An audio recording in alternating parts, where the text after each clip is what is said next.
Alright, what's up guys? Welcome to round one of the Mountain Cove Classic. Hole 1 starting out. This is a huge par 4, really long tee shot, a little bit downhill. Today it was super hot and we just missed the rain by about 20 minutes. Yeah, this one you definitely just want to kind of crush your drive and then just leave yourself as easy of a second shot as you possibly can around this tree. There is some OB to the left and some really rough to the right. So you do want to keep it in the middle, but it's pretty wide open. Yeah, missing one to the left would be a super mistake. Yeah, that's be fun. Good luck, sir. You kind of want to play to the left to give you that forehand upshot though. Good game. Yes, sir. Yeah, I mean, that's definitely my preference. Players of this caliber don't really have problems getting enough power to just leave themselves a pretty straightforward upshot.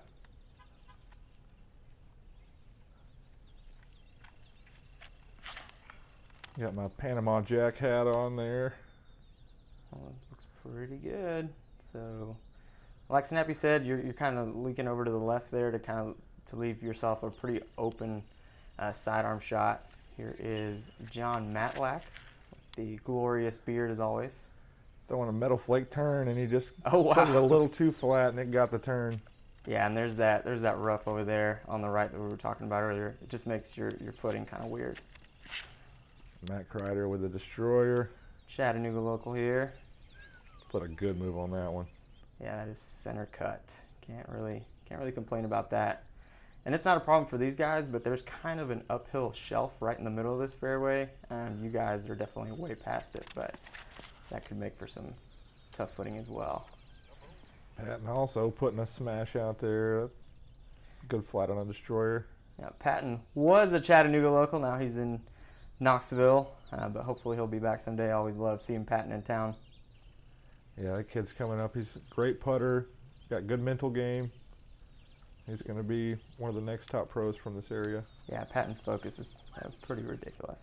I'm jealous of his mental game. There's Matlack kind of leaving it a little bit off to the right. Hopefully he's got a relatively short look. That wide hyzer is just so hard to gauge how far away that limb is, and there he is crashing into the tree. You really want to almost hit that limb because if you go all the way around it, you're going to be long of the basket.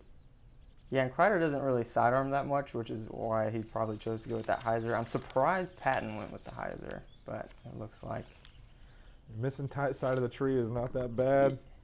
Yeah, he definitely missed on the right side. That's a good shot, and Patton should hit that one.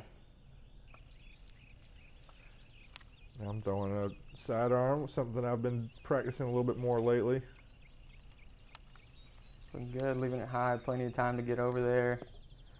And yeah, it looks pretty good. Right, a little short, the circle. Here's Crider from outside the circle, looking for his birdie. Oh, High. A little bit too much gas. Had he switched back to rhinos at this point, do you know? I don't remember. I have to take a closer look at the video. Oh, Matlack just off the cage. Patton a little short. Little first hole nerves. Yeah, Shake it off. Looks like everybody's a little nervous.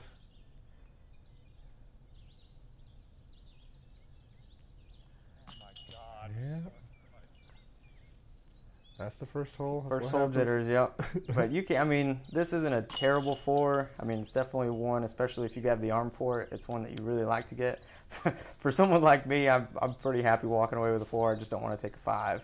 That's when you're really mad at yourself, if you're taking a 5 on this hole. Yeah, you're playing man par. Starting out with a bogey is never fun, but True. Everybody cleaning up their pars. Relatively simple, straightforward. and his beard is so long. All right, so everybody forward it. Everybody's starting off at even for the round. Matlack looks pretty happy there. Can't imagine he was happy about missing that putt, but happy we missed the rain. Poured down for an entire hour. Yeah, so we were kind of hoping and praying that it would stop raining for the hour leading up to our tee times here, and luckily we got away with it. Here's hole 2, par 3, 213 feet. By Mountain Cove standards, this is definitely a must-get, especially knowing what's ahead of you. This is when you count. Yeah, yeah. Especially if you take a 4 on hole 1 and you're not off to the start that you wanted. I mean, you got to just focus in and get this one. It's really short and downhill, so it's tricky to throw the exact distance you need. Most people just try and throw it short into the hill. It's not what happened there, but yeah. So that's, I mean, what you just did is probably the easiest mistake to make on this hole, is just trying to land it on top of the hill and going a little long and having that death putt coming back. There's Matlack, a little baby flex with a putter, and that's a good shot. Very good placement. Yeah, very nice. Because he'll be putting back towards flat ground instead of straight down the hill. Here's Crider wanting to fade out a little bit. Couldn't tell if that was a rock or a putter. Well, that's a good shot, but it's probably a little on the long side. Like you mentioned earlier, I definitely like hitting that hill. Yeah, you crash it into the front of the hill, and you got your 25-footer uphill that you should make every time. Wow. Or if you miss, you end up where Patton is. Patton throws that champion rhino so well. Yeah, it's like it's automatically parked if you see him pull that out. Just fluffing it up there. Don't want to make it roll back down the hill. Right. Another long putt. There's Crider staring at death. And you can tell, he gave it the height it needed. Just a little off the top, off the nubs, and we have our first bummer cam of the round.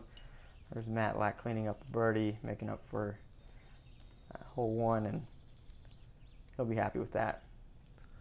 Tap in. Good birdie there. That's it. That's all you can ask for on hole 2. No drama, no fear, just an easy tap and putt.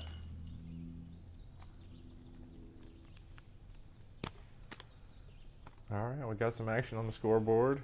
Couple 1-downs, couple evens. Yep, there you see the shift. Matlack and Patton taking the 2s to take the 1 down on the round. We're moving on to hole 3. Par 3, 429 feet. This one, in a sense, is kind of a tweener. It's really hard to get the deuce, but you definitely also do not want to take a 4 on it. Yeah, it's really favorable for a sidearm play. You can crash in early and it'll get out to the open, or you can throw a really long straight one and maybe skip up to a long putt. The backhand turnover is really tight. The tee pad's pretty short on this hole. Kind of an awkward run up, but yeah, I think the safe play is definitely just trying to play out to the right into that field and then just having a pretty straightforward up shot. Here's Matlack piping it up the middle. Yeah, and he gets caught up with those trees. That's why the backhand is just so tough on this hole.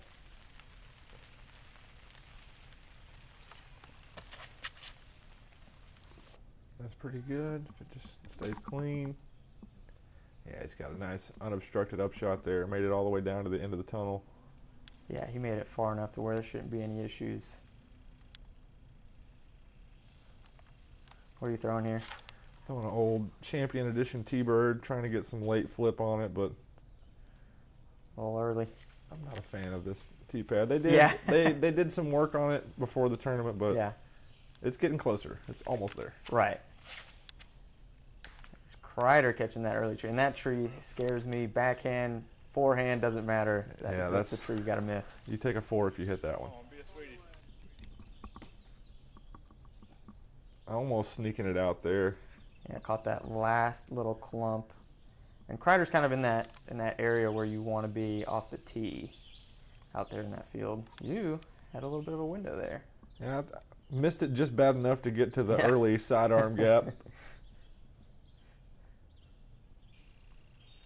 Here's Matlack. Looks like he's got a window too. So He's throwing a Champion Barracuda. Uh-oh. I don't know if any of you guys know what that is, but it's like a mid-range diameter, almost like a Zephyr. It's a big disc, but it's got a driver wing. It's one of the weirdest things I've ever seen, and they're super overstable like a Firebird.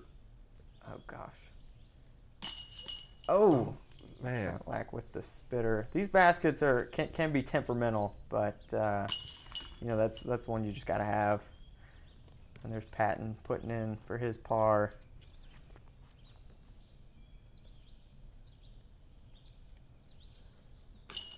You're cleaning up yours as well. Bouncing off the nubs. So yeah, Matlack will be pretty disappointed to take the bogey there. Like I said earlier, it's not a hole that you want a 4, but it happens sometimes. You know, that's Mountain Cove for you. Yeah, all these holes are just so long. You have to throw a good drive, or a decent drive and a really good upshot.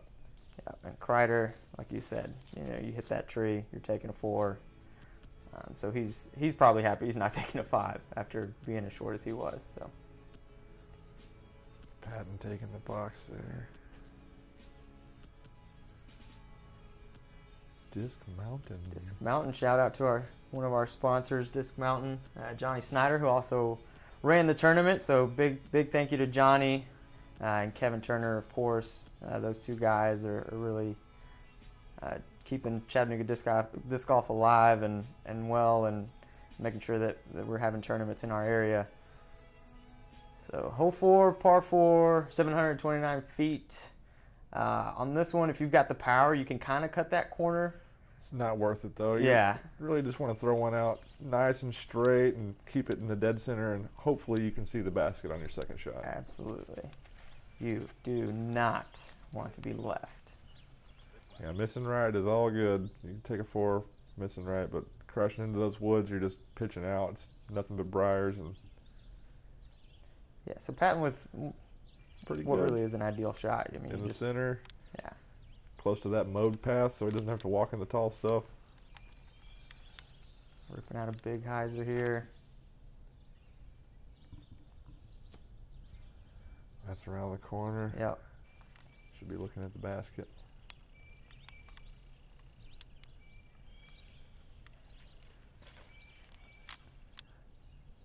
Matlack Ooh, with a putting little a flex big on turn. it. And today it was slippery and wet, so we were allowed to throw from either side of the tee pad. Nice. A lot of guys were choosing to throw off of the grass instead of the rubber pads. I kind of like the rubber pad. Yeah, they were definitely nice. I didn't have any issues with them. Crider going a little long there. Yeah, not He's the looking best at run it, up. but yeah. Not bad for a standstill. He's looking at probably 300 or more to the basket still. And that's kind of the big difference between, you know, Matlack and Crider didn't have a huge difference in where they landed, but Matlack will have the better footing. Yeah, be able to take a nice step in and throw a full swing into it. And that looks good. Anytime you're hitting that short grass, you know you've got a putt. Big hyzer from Patton here, coming in. Just hits the tall stuff and doesn't get the skip he was looking for, but it's pretty close. It's on the green. It's on the green. A little wide. That's a really overstable gator that I just started throwing.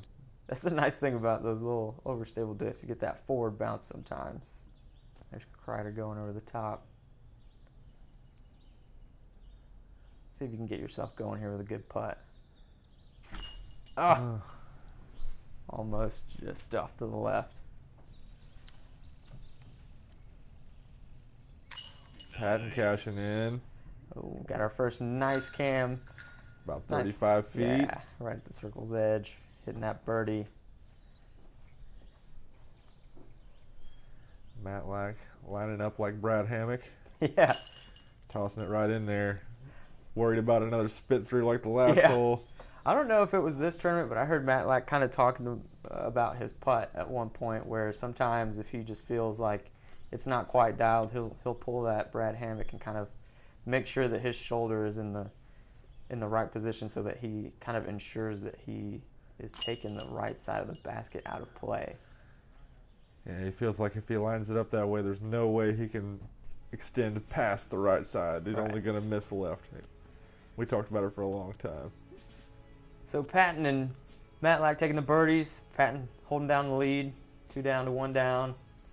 You're at even, and Crider's at hole 1 5. over. This hole is a monster. You got to throw a very long, straight to a right turn shot Mm-hmm. and land in the middle, and then it requires another accurate upshot. There's a big slope right behind the basket that you get down to the bottom of that creek and you probably have 25 feet to get back up the hill. Really, really technical par 4 here. Yeah, Mountain Cove is one of those places where you have kind of natural OB. You know, this is another one of those holes where right or left, not good. Yeah, he missed it just a little to the left side. He might be okay.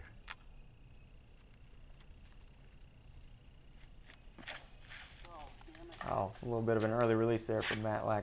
Maybe some slippage, I don't know. Sounded like his foot had a lot of action on it. But There's a huge hill you have to walk up right before you get to this tee pad. yeah. It always wears you out. Yeah, that's the other factor about this hole for sure. You just played a really long par 4, now you got to walk up a long hill and play a tight par 4. Well, that hooked up a little bit, but might be able to work something out there. Still on the edge, looks like you'll be able to at least have a look in up and down for birdie. Crider throwing a sidewinder. If it, I Yeah, kind of stayed a rode little the bit edge. to the right, but As long as you don't get in there, then you're Yeah. great. Right side's the miss. Matlack just having to pitch out. It always hurts having to do that, but smart play. He's still looking at a really long shot to get up and down. Yeah, once you hit this green, there's a hill off to the left. So the miss is right throughout the length of the hole. Stuck up under this tree a little bit. Little flex forehand. It'll be short, but he'll be able to get an easy par from there.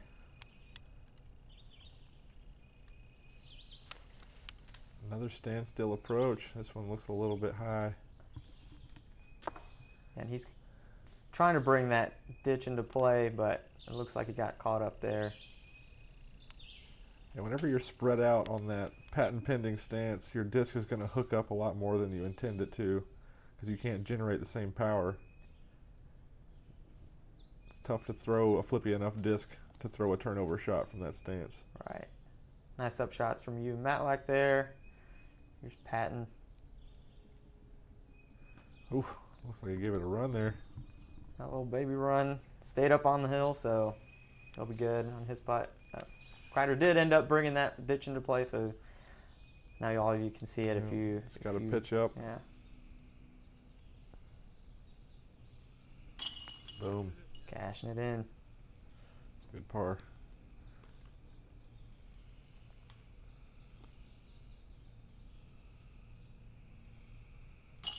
You cleaning up your birdie, getting yourself going here. Getting in the green.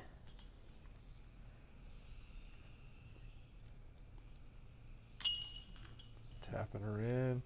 Matlack with the unfortunate bogey. Played the hole well after, having to pitch out. Just Did all he could do. that's all he had to do was take that extra shot. That's the difference between the par and bogey, obviously. But stop the bleeding, and so you got your first birdie to move within one stroke of Patton.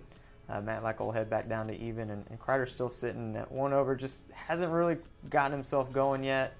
Hopefully, he'll be able to pick up a birdie. I don't think this is the hole to do it. It's a tough hole. The first few holes are just maintain and not bogey, and then the middle of the course opens up. This hole, hole 6, probably one of the most tight uphill holes. Like, such a low ceiling and so uphill off the tee. There's almost no way to get to the basket. It's such a tough shot. Really, especially for me, it's just beat the gap, get out there and give myself an up shot for a 3. Yeah, I see a lot of players take the hyzer instead of going up the middle just so they can get out there and not hit anything. Yeah, I tried it for the first time and kicked that tree and ended up way left. That was a good shape. Just that hill is so steep. Ate up all his distance.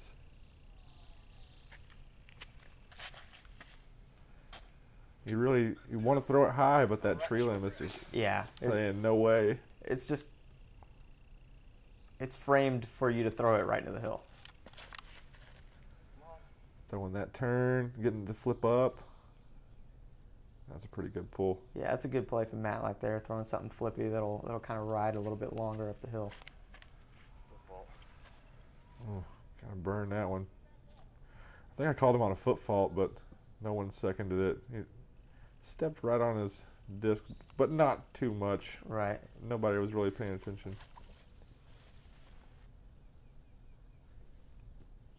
There's Patton getting in the short grass. It's a good upshot. I mean, what's tough about this upshot is just you're throwing straight uphill again. So just want to make sure that you get your height and your distance control right. Sometimes you can leave it short just because the basket looks a little bit closer, but it's always scary. Even from this distance, I'm always nervous what's going to happen. Ooh, and a good look there. Almost gets there. Just another inch or two. There's Crider sailing it a little high. So it just seems he's just a little off to start the round. And there's Matlack, like we talked about, taking that right side of the play, but leaving it a little bit left. Oh no, that one hurts. That one came out hot. Yeah, and it's crazy. You know, you kind of get yourself going. He, birdied the first par 4 and then parred the second, and then just, having the putter kind of do that on you on a hole that you don't really anticipate taking a 4 on is can rock you. It was so hot and sweaty. It rained for like an hour, and then the sun came back out, and it was like 90 degrees. So a lot of 4s on that hole, which is surprising. I mean, it's definitely a 4-able hole, but everybody was out in the open to, off their tee shot. So, all right, hole 7. This one is really, really downhill. So it's down the same hill that we just walked up, and there is I wouldn't call it a pond. There's some water over to the right that, if you hang it out a little too wide, you're going to be out of bounds. So it's a pretty tough hole to attack. I would call it a par 3 because it's downhill. If it was a flat hole, this would be a par 4. But right. most people aren't reaching the green. Yeah, and the safe play is definitely just a wide hyzer. You don't want to risk turning it over, because if you sail off to the right, you could end up in some deep trouble. You hyzered out, but got plenty of distance on it. You just got to make sure you throw it nice and high if you're going to throw it over that water to the right. Patton got the height, but was too scared to throw it wide, that's a common miss. Yeah, hopefully he was a little short of that big clump of trees over there. It looked like he might have been. Crider, kind of the same mistake as Patton, just leaving it left. He just didn't swing it out wide enough. And it can be scary, trying to bring that pond into play and not trusting your disc. Matlack tried to Anheuser it, but that water is probably 40 feet away from the pin, maybe 50 feet away. Yeah.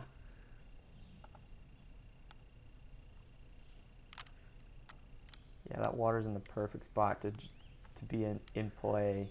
It took us a good 3.5 minutes to find Patton's disc in there, even though it looked like it just barely went in. Yeah, this is right around that time of year where things are. That was like the highest overhand shot I've ever seen. He threw it all the way over that tree. Wow. And it hit something right in the center and just fell straight down. If it was like 3 feet longer, it would have fell down on top of the basket. There's Crider getting into tap-in range. Patton not able to convert from downtown. So Crider's probably pretty happy to take the par there after seeing Matlack and Patton get in trouble. You get the birdie. That's a nice bonus birdie for sure. That's one that I always want to get. I want to ace that hole one day.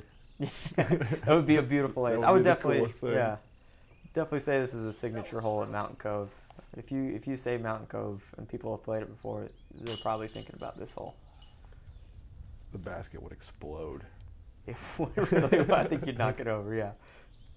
I saw a video on Facebook the other day about somebody putting on I guess it wasn't a stable basket. It just fell right over. So that's probably what this basket would do. All right, had kind of a tough hole there. 1 birdie, 2 bogeys in the par. Yeah, that's one. You know, you're not surprised when trouble comes. You never like to see it, but I have not seen many birdies on that hole, so definitely cool to see that. Shout out to my dad, birdied that hole with a turn. Oh wow! Skipped it off the edge of the water, and that's I was gonna say that's a disc that you gotta trust if you're throwing it on that hole. Trusting it not to flip all the way over. All right, hole 8, downhill, blind hyzer. It's pretty downhill, and you could get like a fairway driver down there if you put it on the right height. Yeah, similar look to hole 7. Not as much trouble, no pond or anything, so it's definitely a little bit more birdieable. These hills are great. I love throwing up and down them. Yeah, it's awesome. We don't get to see a lot of elevation in Chattanooga, so coming down to Mountain Cove is just a beautiful experience, a fun experience. I put a T-bird out there on a really wide hyzer, gave it a ton of air so it would glide back to the basket. That looked really nice. Looks like you're definitely in range. Here's Crider.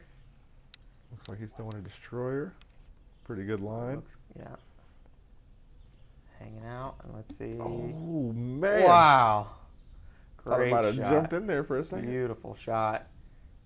And Crider will be in the short grass. You can't really see off the tee. We were talking about what happened there because it's so far left you can't see the basket. Oh, yeah. Here's Patton. It looks a little tight, but we'll see if it hangs out there long enough. He ran out to get him a look because those woods are pretty unforgiving. Just ended up on the edge. And that's an easy place to end up. I mean, you just don't get it out wide enough. That thing is turning over. Uh-oh. It's missing everything. Ooh. Oh, we got out. Yeah, that could have been trouble. So Matlack's just left.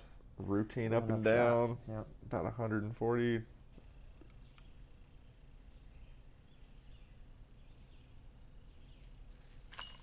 Sneaking it in. Off Nice. the nubs. I think he went from bummer cam to nice cam real quick there. Yeah, it could have rolled right out the back. Yeah. It almost got vertical. Right.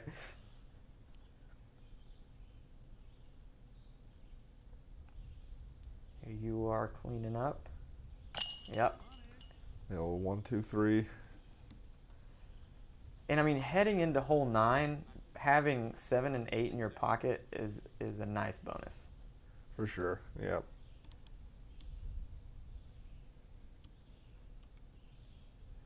Another good birdie. That was a great drive. Very nice. Ace Hopefully- run. Yeah, hopefully Crider gets himself going. Here's Matlack. Oof, that Getting the orange par putter there. is giving him a fit today. Yeah, it's always tough coming out to a course like this and not having your putt dialed in because you know that you're probably going to have some longer looks inside the circle just because of the way that, you know, the course is. Yeah, you end up with a lot of 30 and 40 footers. Hole 9. Par 5, that could be a par 4 if they cut down 3 trees. Yeah, this one's really tough. You definitely want to land, I would say, even a little bit straighter than where the drone flew in. If Those you're 3 trees, yeah. 1, 2, and then one of those 3 you need Yeah. to go. Or all 3 of them. But yeah, you throw a great drive to get to the bottom of the woods, and then it's like, what do you do now? Those super tight uphill. Yeah, if you land in a good spot, you're probably throwing a straight to slightly understable fairway driver that just flips and rides up that hill. I was just trying to spike in there and get as far up the hill as I can, make that second shot more manageable. So you're probably a little bit further left I missed it. than I would recommend. Missed it a but little left. Yeah. Crider hucking one out there. That's staying good and straight. If it gets a forward skip, that'll be awesome. And that's again a left side, just a little bit. Oh, What's that? You get a butterfly? yeah. This butterfly landed on me and it just would not go away. Hopefully it brings you a little luck. So here's Patton. And that looks nice. It's staying straight long enough. Forward skip. Still a little bit left though. Even lefterer. So that left side's sucking them in. And I mean, anything in the gap is good, but if you're a little bit straighter, you just have a little bit more of a straightforward open look and have a couple more options. Where you guys are, All decent drives, yeah. all in the gap, but just all left. That makes it to where you have to throw like an anti-flex and right, pick which trees you're gonna turn over past and then flex back around. yeah. It's just there's no way around it. It's a tough hole. He almost threw a straight hyzer through there and just barely missed it wide. I tried a similar and missed it tight side. Let's see what Pat can do. Oh, Sounds like he's missing everything. I think yeah. I saw a flash of pulled disc it there. around, yeah. Got the catch cam angle there. That's a. If you're sitting there throwing your third shot, you're pretty darn happy. And that hill is pretty steep.